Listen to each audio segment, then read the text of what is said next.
Ya saya pikir juga bukan hanya soal lisan juga, tapi kelakuan juga, dan soal perilaku. Karena pada saat Miftah ini minta maaf kepada Pak Sunarji, itu terasa sekali dia menunjukkan superioritasnya.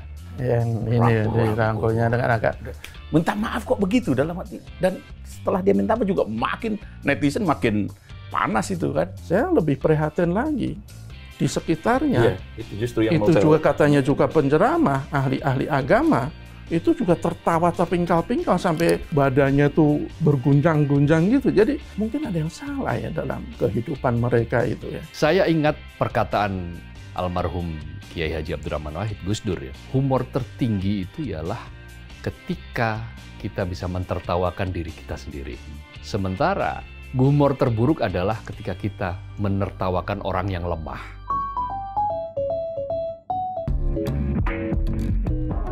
Halo Sobat Media Indonesia, salam sehat dan selalu semangat.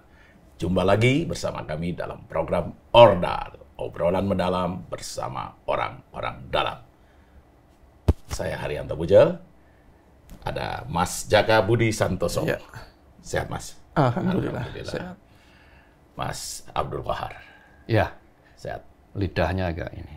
Oh, kenapa? Kesleo. Takut kesleo. Atau sariawan. Takut kesleo. Hati-hati. Takut Jangan sampai kesleo. kesleo. Ini Betul. nanti kita 1 jam loh, jangan sampai kesleo. Iya, Bahaya, betul. kan? Kita kan cukup punya ibarat kata kalau kita ini penceramah, maka kan ada viewers, umatnya viewers. Betul. Kita juga tidak boleh. Kalau sesekali kesleo sih manusiawi, tapi kalau sering kok ya. Nah, itu siapa itu? Wong sudah mundur kok. Sudah mundur, mundur. ya. Persoalannya kan ini harus dijadikan pelajaran berarti. Iya. Jangan hanya karena viral, lalu kemudian sudah nanti juga lupa lagi, diulang lagi oleh siapapun, kan? Oleh apakah itu dia pejabat, tokoh masyarakat, gitu kan, sosok yang menyatakan dirinya ulama, atau menyebut dirinya Habib, menyebut dirinya Gus, ya monggo. Ya, Kiai. Tetapi Kiai, tapi yang paling penting, yang utama adalah jagalah lisan. Nah, sebagaimana prinsip di dalam pepatah yang terkenal di kalangan pesantren itu, Aslamatul insan fi hifdzil lisan. Ini belum apa-apa udah. Udah pakai ucapan Arab. Diterjemahkan. Keselamatan manusia itu tergantung dari lisannya. Artinya orang itu kalau pengen selamat ya jagalah percakapan, jagalah lisanmu gitu. Jangan sembarangan gitu loh. Tapi kan ada juga ungkapan Pak Goh, al-insanu mahalul khata wan nisa. Ya itu bukan berarti harus disengaja menjadi salah. Betul. Ya kan, karena tahu bahwa manusia itu biangnya salah, ya bukan berarti kita ya sudahlah nanti kalau salah diminta maaf dan dikoreksi, nggak bisa. Enggak, Kita ini harus ini memang Miftah itu, maksudnya. Ya, Miftah Maulana Habibur Rahman. Memang 2 pekan ini nama Miftah ini kan menjadi perbincangan di mana-mana, bahkan sampai ke negeri jiran. Ya, bahkan sampai selevel Perdana Perdana Menteri membicarakan kelakuan minus dari Miftah, gitu kan. Tapi kita layak prihatin lah apa yang terjadi pada saat Miftah ini menyampaikan dakwah itu dicederai oleh dirinya sendiri dengan merendahkan seorang penjual es teh. Itu akhirnya kan menjadi viral dan yang membuat dia mundur dari jabatannya sebagai utusan khusus presiden bidang kerukunan beragama ya. Dan sarana keagamaan. Dan sarana keagamaan. Ya. Nah, tetapi di luar itu muncul lagi kan viral-viral pada saat Miftah ini merendahkan banyak orang, mulai dari santri, mulai dari pedagang minuman, termasuk yang paling serius adalah seniwati besar, seorang legenda hidup, Ibu Yati Pesek, pemeran, bintang film, pemain ketoprak, pesinden legendaris, direndahkan begitu rupa gitu loh. Saya tidak perlu menyebutkan bagaimana Miftah merendahkan beliau. Tetapi itulah kondisi yang sekarang kita hadapi. Nah, saya mau ke Mas Kohar dulu lah. Tadi Mas Kohar kirain ke sana. Soalnya ngelihatnya ke sana terus. Karena Mas Kohar tadi sudah mengawalinya, kita harus bisa menjaga Biar ada lisan. keberlanjutan. Iya kan? Bagaimana Mas? Melihat fenomena 2 minggu terakhir ini yang terjadi, yang dilakukan oleh Miftah. Ini ada semacam gegar ya, gegar budaya, perbedaan kultur gitu ya. Ketika Gus Miftah menganggap bahwa apa yang dia sampaikan itu sebagai sesuatu yang biasa, sesuatu yang lazim, sesuatu yang umum, kira-kira begitulah logikanya ya, disampaikan di depan mimbar-mimbar pengajian, panggung-panggung pengajian. Tetapi kemudian mari kita tengok, mari kita lihat, betulkah bahwa itu umum? Betulkah bahwa itu candaan? Betulkah bahwa itu adalah humor? Bukankah candaan, humor yang disampaikan di dalam sebuah pengajian itu mestinya adalah candaan, humor yang cerdas, candaan yang beradab, bukan kelas rendahan. Jadi saya ingat perkataan almarhum Abdurrahman Wahid, Kiai Haji Abdurrahman Wahid, Gus Dur ya. Yang Gus Dur ini kan sangat dikenal sebagai orang yang sangat pandai membuat lelucon, membuat humor lah. Gus Dur mengatakan, humor tertinggi itu ialah ketika kita bisa mentertawakan diri kita sendiri.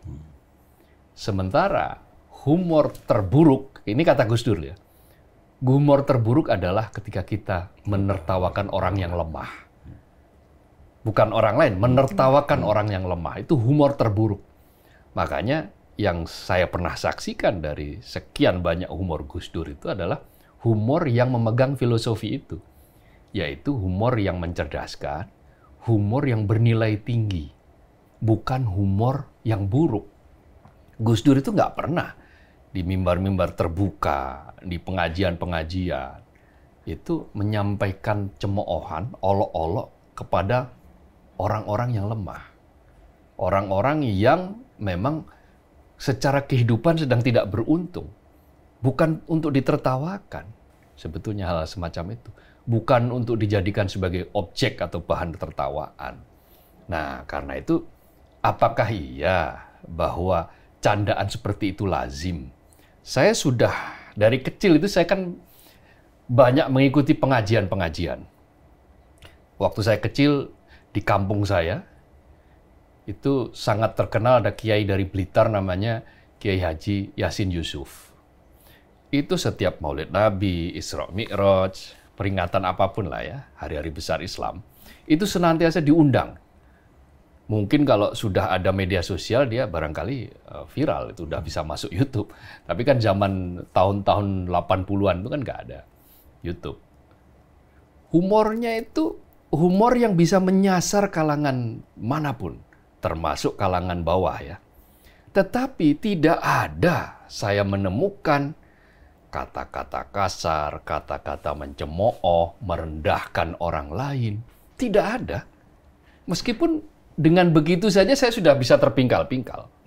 Kiai Haji Zainuddin MZ kan humornya juga luar biasa gitu. Kiai Haji Qasim Nur Seha ya. Juga seperti itu. Pak A.R. Fahrudin di Jogja seperti itu. Bahkan Mendikdasmen yang sekretaris umum Muhammadiyah itu juga kalau menyampaikan dakwah itu dengan humor-humor yang cerdas, sentilan-sentilan yang mengena, tapi tidak pernah menyinggung atau merendahkan orang lain. Itulah kenapa saya kok yakin bahwa apa yang disampaikan oleh Gus Miftah itu semacam alibi saja. Karena sudah terlanjur dia digempur oleh kekuatan netizen yang sangat dahsyat ya. Yeah. Mungkin ini di luar perkiraan dia. Sebetulnya sinyal atau alarm yang diberikan kepada Gus Miftah kan sudah sangat sering. Yeah. Ketika dia menoyor istrinya di menguyak kepala istrinya.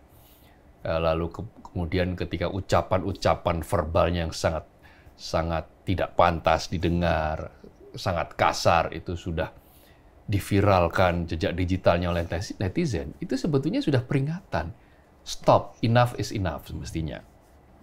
Kok ternyata begitu dia jadi utusan khusus presiden bidang kerukunan beragama dan sarana keagamaan, kok ternyata masih sama, diulang lagi dengan kalimat-kalimat yang mestinya tidak pantas diucapkan untuk pedagang es atau apa, atau disampaikan di depan publik seperti itu kan namanya mengolok-olok.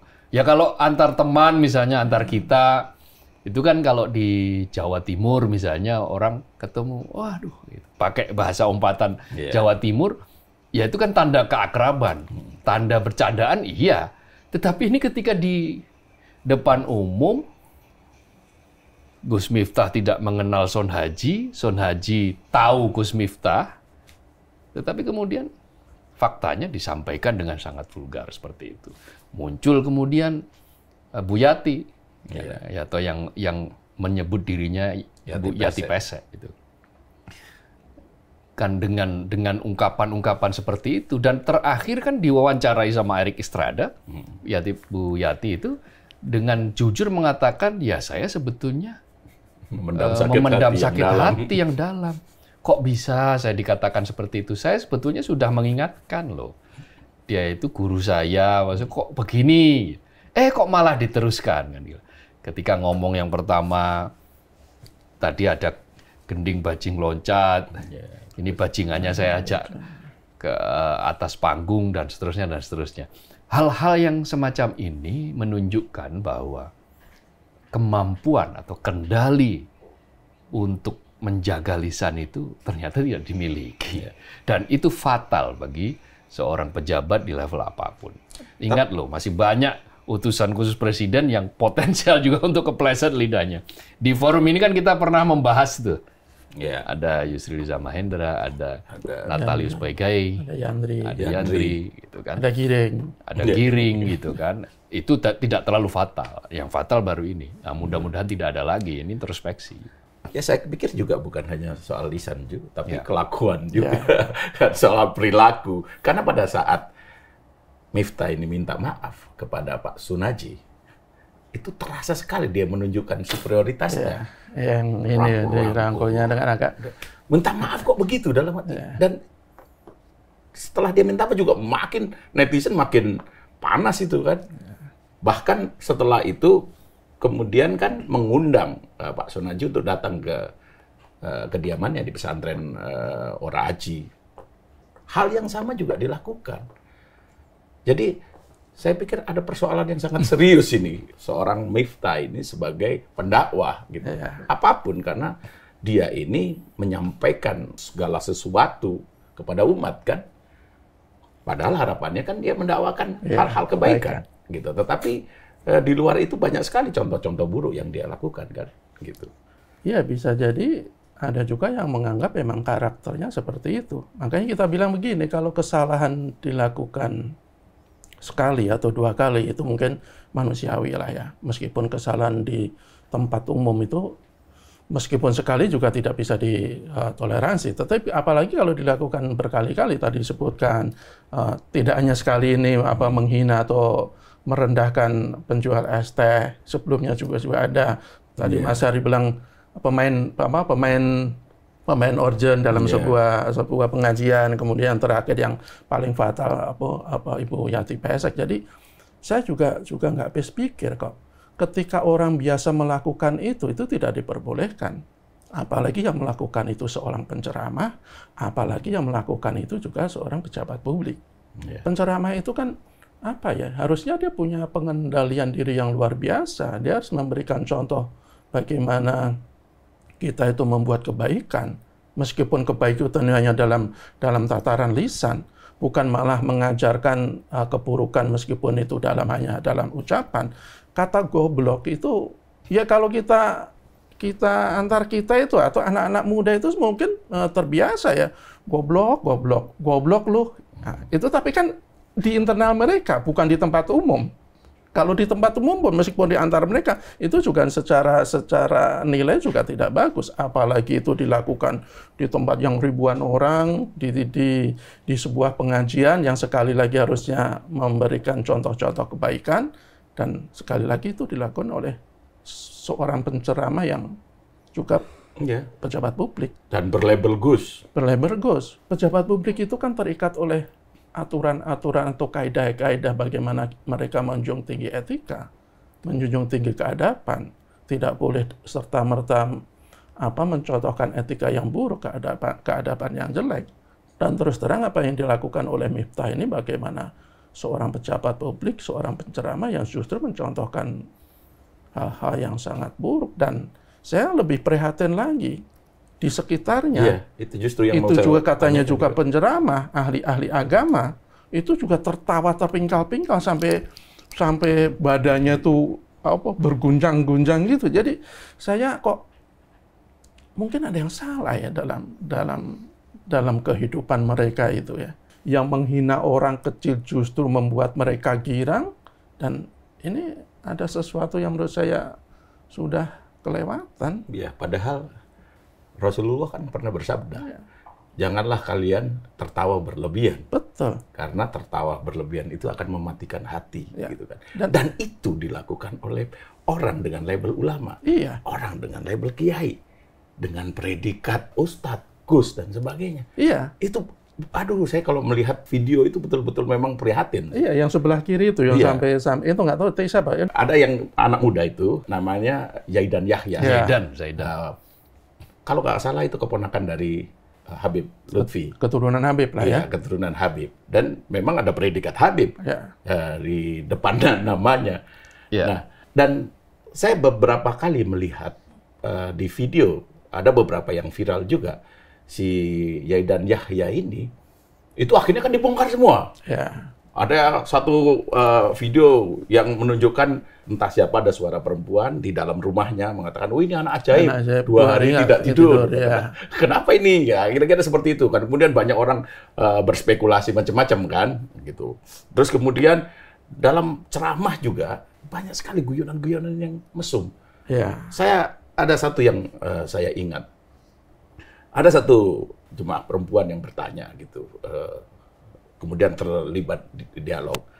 Terus si Zaidan ini menanyakan kepada jemaah perempuan yang bertanya, tahu bahasa Inggrisnya 2 mobil adalah 3. Terus dijawab, 2 apa tuh? Mobil car adalah apa? Is. Terus 3 bateri tukar istri gitu. Itu kan satu candaan atau ungkapan yang sangat tidak pantas disampaikan di depan umat, di depan jemaah oleh seorang yang berlabel Habib, oleh seorang pendakwah.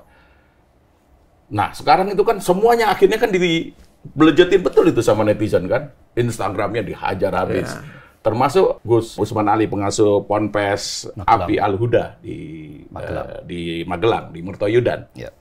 Itu juga yang tertawa sampai bergoyang-goyang badannya begitu. Itu kan. jadi meme kan. Nah, akhirnya jadi meme kan. Ini kan setiap orang ingin mentertawakan. Ini kan dilecehkan kan. Pondok pesantren. Memang menyakitkan kok, menyakitkan kita publik yang pada umumnya kan melihat orang-orang yang dianggap tahu agama, yang semestinya menjadi teladan, menjadi contoh, tapi justru melakukan hal-hal yang berkebalikan kan. Dan kalau kita lihat netizen itu kan sebenarnya menunjukkan bahwa netizen itu masih, artinya publik itu masih punya akal sehat lah, katakan gitu kan. Melihat hal-hal yang sangat tidak patut kemudian begitu bersemangat menampilkan apa-apa yang mereka lakukan, itu kan sebenarnya ya mestinya mereka introspeksi sendiri lah, bahwa apa yang mereka lakukan selama itu jauh dari keadaban kita, jadi nilai-nilai luhur kita. Makanya adab itu lebih tinggi dari ilmu. Etika itu lebih tinggi dari ilmu. Kan, gitu. Nah kan saya gini, menurut saya ini adalah kegagalan dalam menangkap esensi dari sebuah humor, esensi dari sebuah bercanda. Ini menunjukkan, kalau merujuk pada filosofi Gus Dur tadi, memang banyak di antara kita ini masih berada pada level rendahan. humor yang berada pada level rendah. Mestinya ini kita upgrade supaya humor kita ini adalah humor yang berada di level tinggi. Tidak usah harus seorang profesor atau seorang sarjana, enggak. Kita saksikan saja dulu, sekali lagi saya waktu kecil saya hidup di Jawa Timur. Saya sering mendengarkan lawakan dari Kartolo CS. Ada Kartolo, ada Markuat, ada Kanjil Sutekno, ada macam-macam lah, ada Sapari. Dari humornya itu saya bisa tersenyum, saya bisa tertawa, terbahak-bahak. Tapi saya tidak pernah merasakan Kartolo itu menghina orang, menyampaikan hal-hal yang menyudutkan orang atau merendahkan orang sekalipun. Enggak. Seperti tadi saya katakan, Kiai Haji Yasin Yusuf itu dia seorang, ya katakanlah sarjana, tapi dia tidak menggunakan itu sebagai bahan yang kemudian untuk mengolok-olok gitu kemampuan dia atau dominasi dia sebagai seorang dai. Jadi prinsip-prinsip ketika humor itu gagal dihadirkan, candaan itu dihadirkan secara cerdas dan secara berkelas, maka yang ada adalah tadi itu penghinaan, merendahkan orang. Nah, bandingkan dengan Gus Dur itu saking terkenalnya ya, itu sampai seorang profesor dari Jerman itu membukukan Tertawa Bersama Gus Dur, Humor Kiai Indonesia, kira-kira begitulah. Bahasa Jermannya itu agak susah ini. Lachen mit Gus Dur, Islamischer Humor aus Indonesian, kira-kira gitu. Itu yang Angraf yang menulis itu. Akhirnya apa? Humor itu menjadi jembatan, menjadi jendela untuk mengenal Indonesia. Orang Jerman pengen mengenal Indonesia, oh ternyata dari humor. Karena dia tahu dari siapa? Dari Gus Dur. Nah, kenapa figur-figur yang ada di kalangan grassroots ini, yang mengaku sebagai bagian dari kaum, apapun lah namanya, ada yang menyebut kaum marginal dan seterusnya, mengapa mereka juga tidak memegang filosofi itu? Bahwa yang namanya humor, candaan itu bisa kok tanpa dilakukan dengan merendahkan orang. Justru dengan memasukkan unsur-unsur humor dalam dakwah itu biasa. Itu sesuatu yang wajar, itu strategi komunikasi kan namanya. Kalau nggak ada humor, nggak ada ini kan biasanya juga agak sulit lah, bisa diterima di sebagian besar orang. Tapi bukan dengan cara seperti itu. Ini ada salah satu contoh misalnya, humor ketika Gus Dur menyentil bagaimana orang-orang Indonesia itu ternyata juga smart, cerdik gitu. Meskipun katanya orang Indonesia itu kalah unggul dibandingkan dengan orang Inggris dan orang Perancis. Nah, itu terbukti dari ini Gus Dur ini, saya cuplik dari humornya Gus Dur.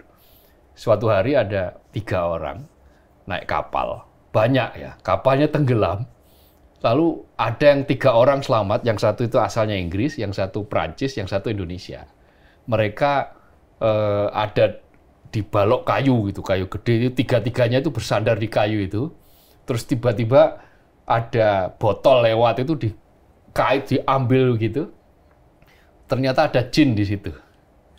Nah, lalu keluarlah jin itu dan bilang, kalian mau minta apa? Masing-masing satu permintaan.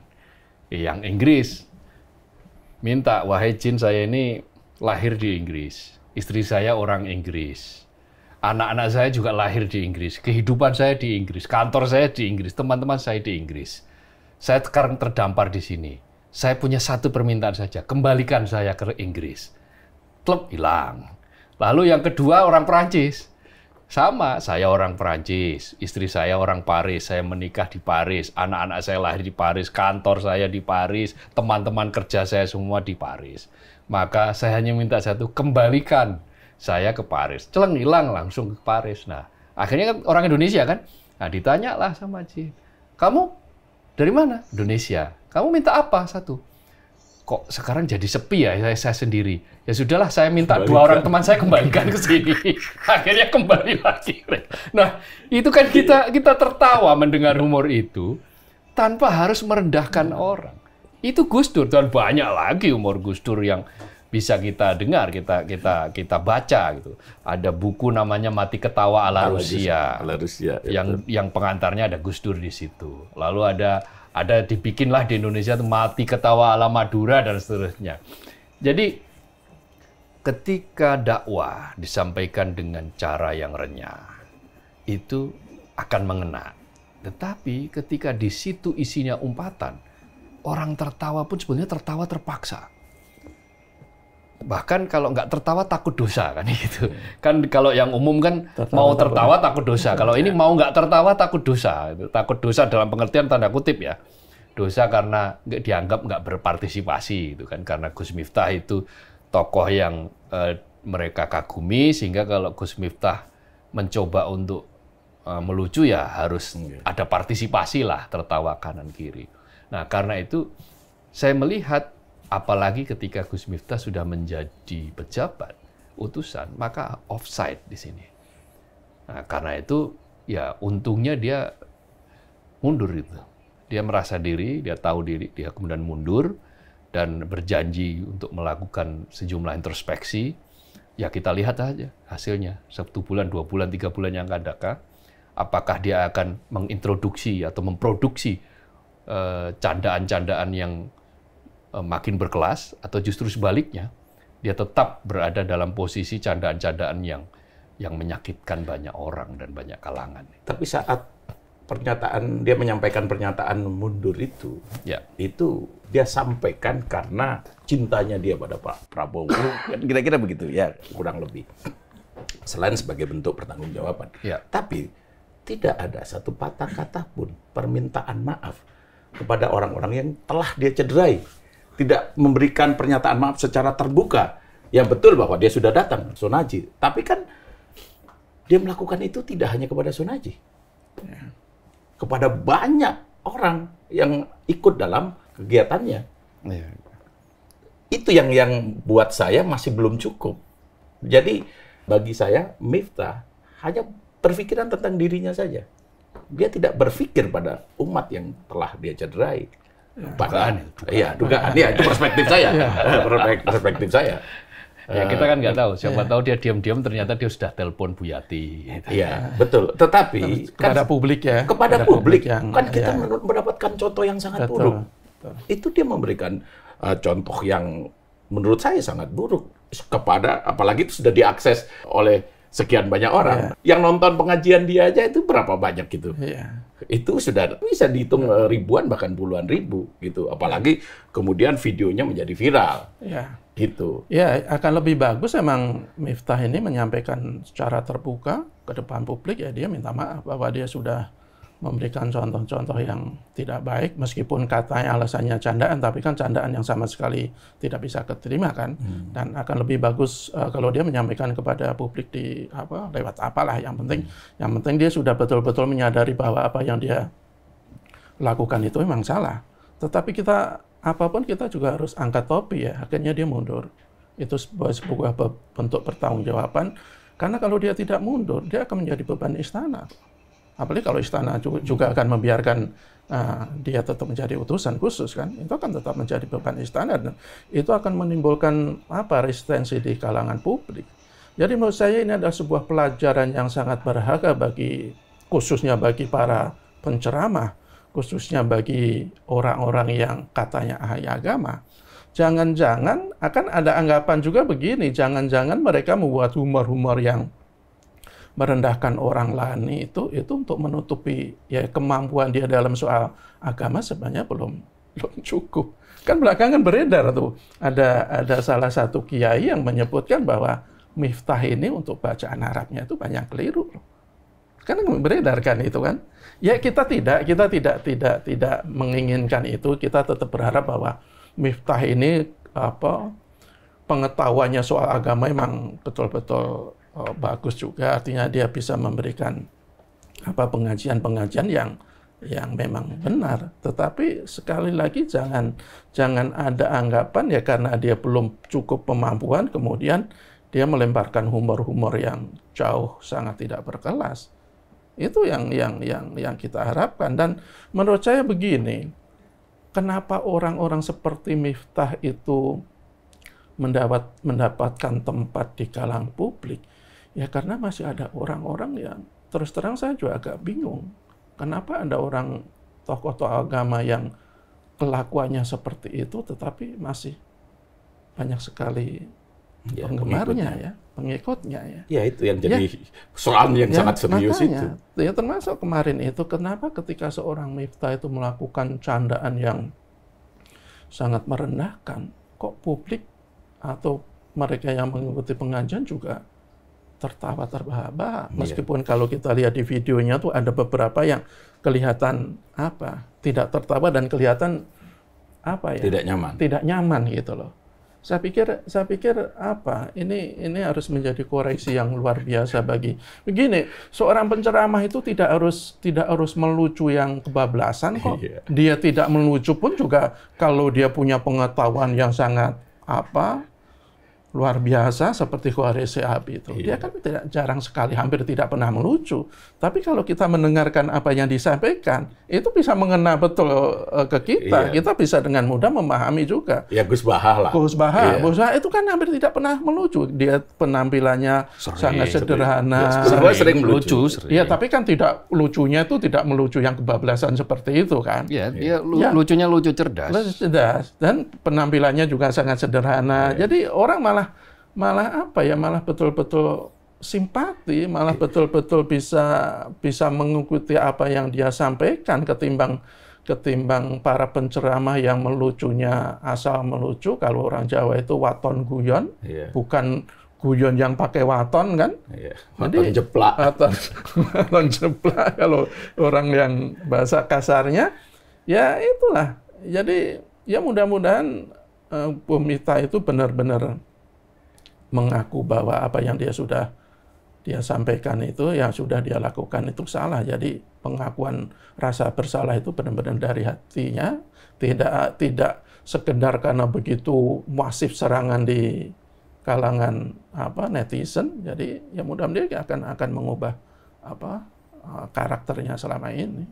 Ya buat saya apa yang dilakukan oleh Miftah kemudian disambut dengan gegap gempita oleh orang-orang yang berpredikat kiai ulama di sekitarnya itu bukan saja merendahkan manusia, tapi merendahkan adab. Merendahkan adab, betul. Itu. Karena yang paling parah itu kan akhirnya banyak sekali lebih baik menjadi penjual es teh daripada menjadi penjual agama. Itu kan sebuah sindiran atau sarkasme luar biasa kan itu kan. Dan yang sangat memprihatinkan, mereka itu memiliki umat, pengasuh pondok pesantren gitu loh. Dan seringkali ceramah di depan umat yang jumlahnya tidak 1-2. Itu memberikan contoh. Jadi hukuman yang diberikan oleh netizen, menurut saya itu hukuman yang sanksi sosial yang pas menurut saya. Dan buat saya itu memang harus malu gitu. Wah, harus malu. Kenapa? Kayaknya geram sekali. Enggak, karena saya tuh kalau perhatikan itu betul-betul menyedihkan. Nonton itu kayak begini amat, ini Pak Yai loh. Ini yang dengan predikat Gus loh. Ini Habib loh. Gus itu beda dengan Kiai. Iya, enggak. Iya. Kalau di tradisi itu ada 3 tingkatan. Betul. Paling rendah Gus, di tengah itu ada HK, yang paling tinggi KH. Gus itu masih agak boleh bandel. Kalau HK itu harus mulai menjaga. Kalau KH nggak boleh. HK itu apa? Hampir kiai. Kalau KH itu kiai haji. Kiai haji. Ya tapi kan itu ada guyon juga. Tapi konotasi di publik itu kalau namanya sudah Gus itu kan harusnya bisa menjadi contoh. Gitu kan. Tapi udah pintar agama lah kalau konotasi di publik kan. Tidak juga. Gini, ada sebuah kondisi kultur sosial. Ini yang pernah dibahas oleh Abdul Munir Mulkhan. Abdul Munir Mulkhan itu bukan orang NU. Dia orang Muhammadiyah, ya, pengurus Muhammadiyah Pak Abdul Munir Mulkhan itu. Tetapi dia sangat paham sekali karena dia hidup di Jawa Timur. Pak Abdul Munir Mulkhan ini dari orang Jawa Timur. Jadi dia itu bahkan menyebut bahwa anak-anak kiai itu di Jawa Timur, anak-anak kiai kan di Jawa Timur sebutannya Gus ya. Gus. Itu banyak sekali yang bagel gitu. Banyak yang bengal gitu, nakal, bengal, dan bengalnya juga nggak kira-kira, tapi kebengalannya itu biasanya dia berada di wilayah yang sangat private dan hanya diketahui oleh sedikit orang, dan dia tidak masalah soal itu. Tetapi ketika dia hadir sebagai penceramah, biasanya dia Dia menjaga diri. Kalau dia belum mampu menjadi itu dan dia ingin meneruskan kebengalannya, biasanya dia nggak mau dia berceramah menjadi dai di depan publik. Itu filternya seperti itu. Tapi kalau sebutan Gus itu sakral dan seterusnya, enggak juga. Ya kan tadi itu di Jawa Timur yang saya tahu, saya juga kenal banyak Gus-Gus yang bandelnya minta ampun itu ya. Ini cuman kan bagi orang yang mungkin tidak terlalu memahami bagaimana kultur Gus itu dibuat, itu meletakkan Gus itu pada posisi yang tinggi, terlalu tinggi. Betul. Ya ini kan karena ada Gus Dur gitu loh. Iya. Padahal dari dulu itu sejak kecil biasa aja kita. Iya, dalam konteks ini kan kita bicara Gus yang menjadi pendakwah, Gus yang menjadi penceramah gitu loh. Itu. Ya itu konteksnya saya kira begini. Yang saya sebutkan tadi bahwa ada semacam kerinduan di kalangan masyarakat yang memang masih berkembang, itu umumnya ada kerinduan terhadap hadirnya sosok-sosok. Dan cilakanya itu dimanfaatkan oleh orang-orang tertentu untuk memanipulasi kerinduan masyarakat, kerinduan publik itu. Contoh di India.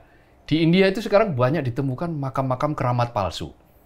Jadi ada orang yang menyosokkan seseorang gitu kan, bahwa ini adalah masih keturunan dari Shiva, keturunan dari macam-macam lah, kastanya sangat tinggi, dan makamnya ada di sini. Makam-makam, orang berbondong-bondong ke makam itu. Akhirnya orang yang menyosokkan itu kan menikmati apakah itu uang, apakah itu ketenaran institusi, dan ketika dia diganggu, institusi yang menyosokkan tokoh-tokoh keramat ini diganggu, maka ya publik yang membela. Nah, Gus Miftah ini untungnya lawannya juga netizen yang banyak gitu loh. Jadi seimbang, akhirnya pembelaan juga tidak ada gunanya. Tetapi begini, bahwa kita meletakkan posisi Gus itu artinya berarti harus begana begini, enggak lah. Kalau saya sih, saya cenderung ya untuk biasa-biasa saja. Yang paling penting adalah bagaimana kemampuan dalam mengendalikan diri, kemampuan dalam menjaga lisan, kemampuan di dalam dalam membuat selera humor, menaikkan selera humor. Gus Ipul sekarang Menteri Sosial itu, Saifullah Yusuf. Itu juga kalau dia pidato di depan mimbar, itu lucunya minta ampun. Tapi tidak saya temukan satupun kelucuan Gus Ipul itu yang merendahkan orang. Dan banyak sekali Gus-Gus lain. Gus Muwafiq. Di Jogja itu ada Gus Muwafiq namanya. Itu kurang lucu apa itu? Gus Muwafiq sangat lucu. Presiden Jokowi waktu itu aja pernah terpingkal-pingkal. Ya, Gus Mus lah misalnya. Gus Mus. Candaan elit. Dan Gus Mus itu mengatakan bahwa Nabi Muhammad itu punya selera humor loh. Jangan dikira bahwa Rasulullah itu nggak punya selera humor. Melalui kitab yang pernah disampaikan oleh Gus Mus itu dinyatakan bahwa bahkan humor Nabi itu pernah humor sampai mengguncang-guncang badannya karena dia menyekap dari belakang gitu. Jadi di mata sahabatnya gitu kan. Wah, siapa nih? Terus kalau baunya dia gemeter, dia nggak berani nebak. Wah, kalau baunya Rasulullah ini. Akhirnya dia memasang diri malah minta disekap gitu oleh Rasulullah. Tapi setelah itu Rasulullah ketawa. Gitu. Artinya selera humor itu ada, memang hidup. Jadi ya betul, tidak usah serius-serius. Bahkan ketika berdakwah juga yang serius monggo. Tetapi kalau untuk berbagai macam kalangan, ya silakan dibumbui dengan humor, dibumbui dengan candaan. Tapi sekali lagi, bukan dengan merendahkan orang, karena berbeda antara humor dan candaan. Dulu itu di NU ada kiai yang sangat kontroversial. Gus juga. Ya, Gusmik. Namanya Gusmik. Tahu kan? Kediri. Ya. Sekarang yang dilakukan oleh Gus Miftah sebenarnya kan niru Gusmik dalam konteks dakwah di diskotik, dakwah di pub, dakwah di kalangan tempat-tempat dulu namanya hostes istilahnya kan, di kalangan hostes. Sebuah kata yang sekarang sudah hilang namanya itu. Nah, itu Gusmi melakukan itu. Dia punya majelis semaan Al-Quran juga kan Gusmi. Tapi Saya tidak pernah mendengar Gusmi itu Ya. merendahkan kalangan bawah dengan menyebut mereka goblok, dengan menyebut mereka jelek, dengan menyebut mereka bajingan, atau kata-kata yang sangat kasar dan tidak pantas. Nah, Gusmi tidak melakukan itu, dan Gusmi juga dihormati pula oleh Gus Dur, oleh berbagai kalangan. Kurang kontroversial apa? Sama. Ini Gus Miftah ini belum ada apa-apanya bila dibandingkan dengan Gusmi gitu loh. Nah, jadi kita mesti Gus Miftah, saya tulis di sebuah tulisan saya di Media Indonesia di podium. Itu, di penutup itu saya bilang Gus Miftah perlu belajar filosofi humor dari Gus Dur. Tapi saya belum menyebut Gusmi ya. Gus Miftah perlu belajar dari Gusmi atau gus-gus yang lain atau kiai-kiai lain yang Gus Muwafiq, ya mungkin Gus Ipul gitu, yang mereka semua bisa menghadirkan agama itu dengan riang, agama itu dengan kegembiraan dan tidak menyakitkan. Ud'u ila sabili rabbika bil hikmah wal mau'izatil hasanah wajadilhum billati hiya ahsan gitu. Ayatnya itu.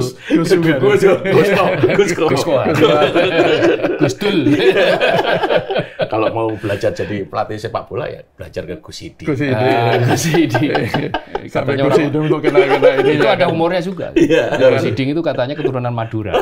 Jadi bisa dinaturalisasi. Kalau netizen sekarang jangan panggil, kalau pokoknya pakai nama Gus itu yang masalah lah. Jangan Gus itu kan. Terakhir makanya kalau panggil Gus Hiding jangan pakai Gus Hiding aja. Iya. Enggak, tapi kita juga enggak.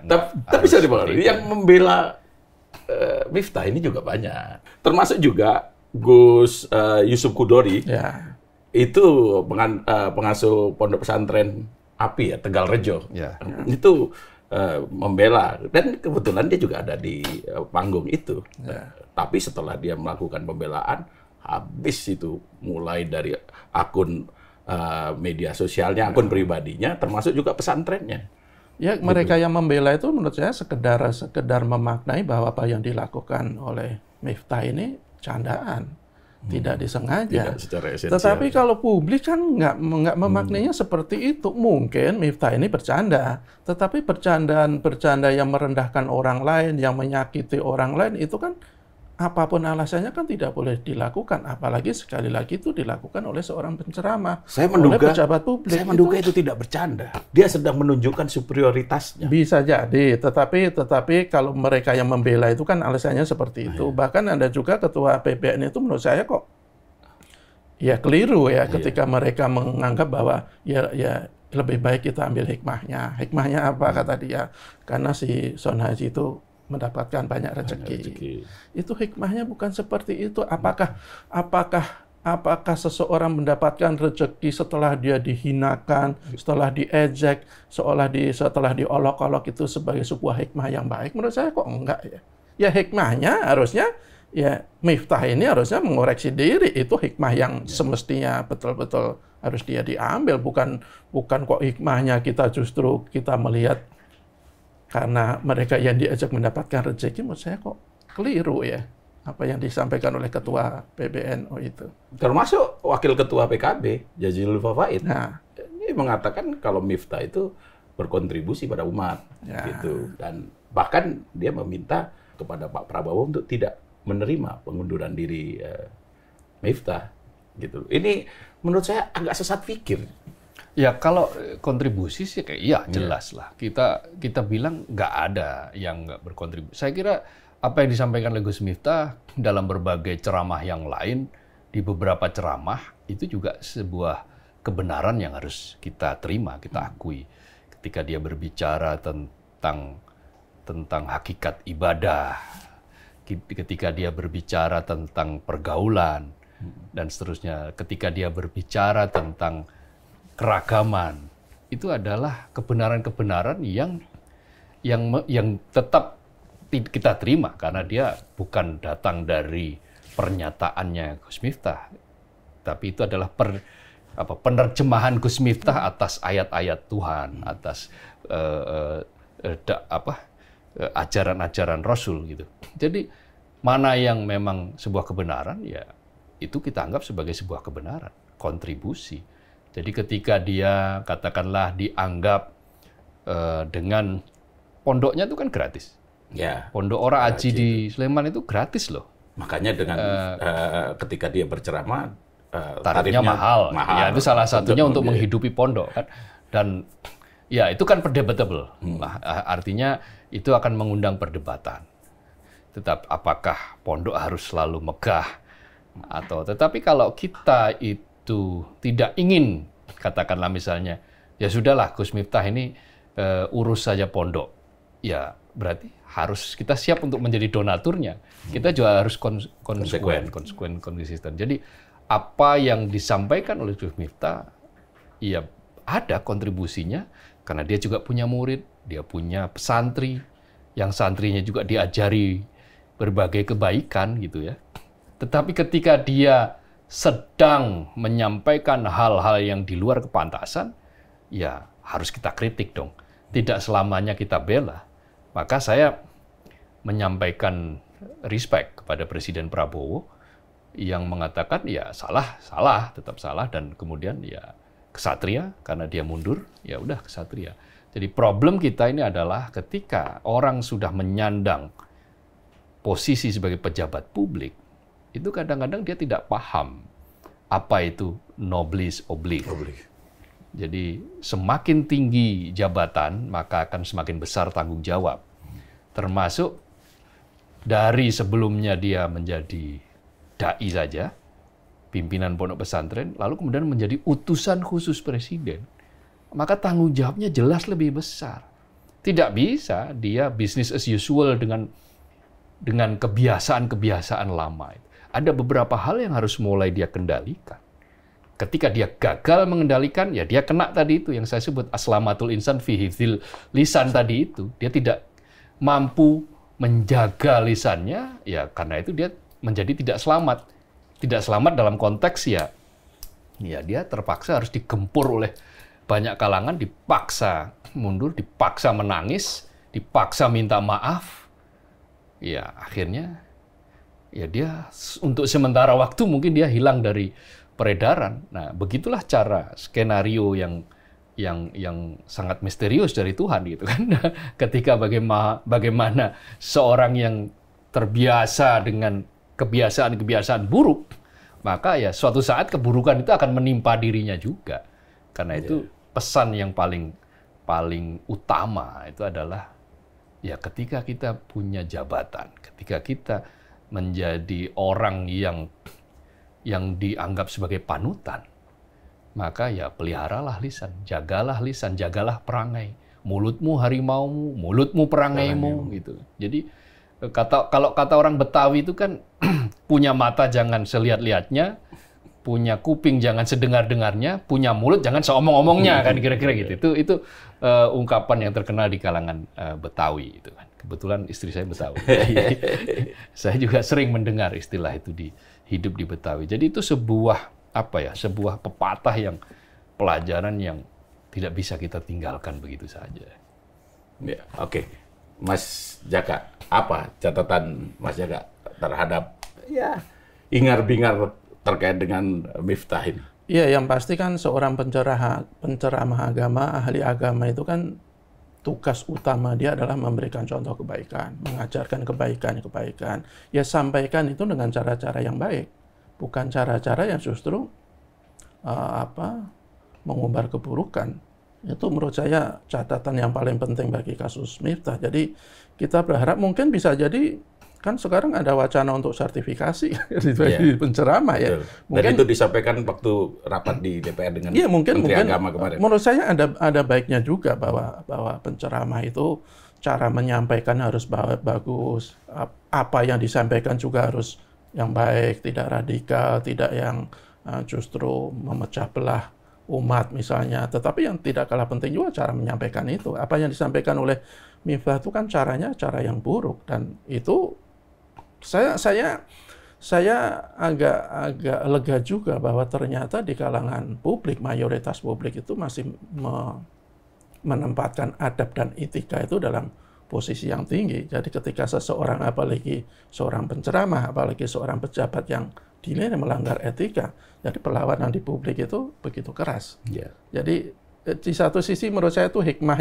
yang bisa kita ambil juga, tetapi hikmah yang paling penting ya sekali lagi para penceramah itu sampaikan dengan cara baik, berikan contoh yang baik kepada umat, tidak hanya dalam berceramah tetapi dalam perilaku sehari-hari. Umpamanya mungkin begini aja juga, seseorang yang katanya ustadz tapi dia pamer harta ratusan miliar, itu kan tidak baik juga. Ada misalnya ulama tetapi dia memuji-muji penguasa dengan harapan bisa masuk lingkar kekuasaan, kalau menurut saya tidak baik juga. Jadi ya kita berharap moga-moga penceramah para ahli agama itu betul-betul berdiri atau menyampaikan hal-hal yang sesuai dengan apa mereka yang kuasai dengan cara yang baik lah. Itu bukan hanya penceramah, tapi juga pejabat. Oh ya, kita bicara penceramah sama pejabat sekarang. Terkait dengan apa yang dilakukan oleh Miftah ini kan akhirnya banyak netizen itu yang mengatakan bahwa para pendakwah ini menjual agama. Nah, iya. Itu kan sangat menyedihkan gitu loh. Dan buat saya juga ya bisa jadi itu masuk akal, karena gini, apa yang terlihat yang bisa kita akses di media sosial, karena setiap ceramah mereka itu kan disiarkan di YouTube, diupload di YouTube, itu terlihat sekali bagaimana para pendakwa itu, kiai itu disanjung-sanjung sedemikian rupa, diberikan fasilitas yang luar biasa. Menurut saya berlebihan. Ya. Hanya dicium bolak-balik. Saya nggak tahu ya kalau orang yang hidup di dalam kultur tradisi. Itu menjadi tradisi kan. Sebetulnya niatnya adalah penghormatan. Ya. Penghormatan terhadap guru itu juga bagian dari adab. Di dalam dunia pesantren itu dia juga bagian dari adab yang mesti dilakukan. Bahkan di beberapa pesantren itu kan nggak boleh kita jalan untuk menghadap ke kiai dengan berdiri, nggak boleh. Harus dengan duduk dengan cara jongkok gitu. Dengan cara jongkok itu adalah salah satu bentuk penghormatan, dan itu adalah tradisi, dan mungkin bagi orang-orang modern itu dianggap sebagai sebuah kultus individu bagi orang modern, tetapi bagi mereka-mereka yang sudah terbiasa dengan tradisi seperti itu bentuk penghormatan. Itu adab namanya. Itu dibahas juga dalam kitab-kitab bahwa itu adalah sebagai sebuah adab, itu kan peradaban. Jadi menyebut guru itu kan karena mereka merasa punya hutang budi terhadap guru-guru mereka. Itulah kenapa dalam forum-forum, apakah itu pengajian atau forum-forum tahlilan atau forum-forum bacaan-bacaan kitab lah, itu selalu didahului dengan memberikan mengirim doa Al-Fatihah untuk para guru. Disebutlah satu persatu nama-nama mereka. Itu adalah salah satu bentuk untuk mengingat, untuk menghormat bahwa guru ini sudah memberikan ilmu, sudah mentransfer ilmu, sudah memberikan bagian keilmuan pada seseorang. Jadi bagi saya itu tidak ada masalah selama itu masih dalam bentuk penghormatan ya. Akan menjadi masalah adalah apabila ada sekelompok kecil orang yang tadi seperti kayak di India tadi itu yang saya sebut, memanfaatkan itu lalu menjadikan itu sebagai komodifikasi. Di Indonesia juga ada kan, belakangan juga ini ya makam-makam palsu. Gitu. Iya, makanya itu sebuah suatu yang patut kita kritik. Tetapi kalau cium tangan bolak-balik itu di beberapa tradisi ada, bahkan ada tradisi mengusap kaki itu ada di Kalimantan Tengah, di Kalimantan Selatan, itu saya menyaksikan sendiri langsung, dan itu adalah kekayaan menurut saya. Tetapi yang tidak boleh adalah bukan berarti karena kita punya dominasi kekuasaan atas dasar tertentu ya, sebutankah, ilmukah, lalu kemudian kita bisa semena-mena. Ya tadi itu. Ya punya mata tidak selihat-lihatnya, punya kuping tidak sedengar-dengarnya, punya mulut tidak seomong-omongnya. Gitu. Tapi saya pikir mungkin sudah saatnya juga umat ini selektif ya. Selektif melihat ini kiai yang baik atau sebenarnya kurang baik, atau penceramah yang baik, ada juga penceramah yang sebenarnya kurang baik. Mungkin lebih dewasa kali umat itu untuk lebih melihat, dewasa, lebih cerdas lebih juga. cerdas lah. Jadi kalau kiai-kiai yang tidak, atau penceramah yang tidak baik, ya lama-lama harusnya akan tersingkirkan dengan tersingkirkan sendirinya. Bukan makin banyak pengikutnya. Makanya, gitu. tapi kan anomali kadang kita itu kan. Itu yang mengkhawatirkan, karena kan ya kita sama-sama tahu lah bahwa standar pendidikan di negeri kita ini kan masih belum tinggi lah. Gitu. Saya pikir cukup ya. Oke. Mas Kuar, ada yang disampaikan? Cukup. Mas Jaka? Cukup. Oke, baik. Sobat Media Indonesia, apa yang kita saksikan dalam 2 pekan terakhir ini, apa yang dilakukan oleh Miftah Maulana Habibur Rahman ini tidak terulang lagi gitu, dan kita bisa ambil pelajaran. Semoga termasuk kita semuanya bisa menjaga lisan dan tingkah laku. Oke, baik. Terima kasih atas perhatiannya. Salam sehat.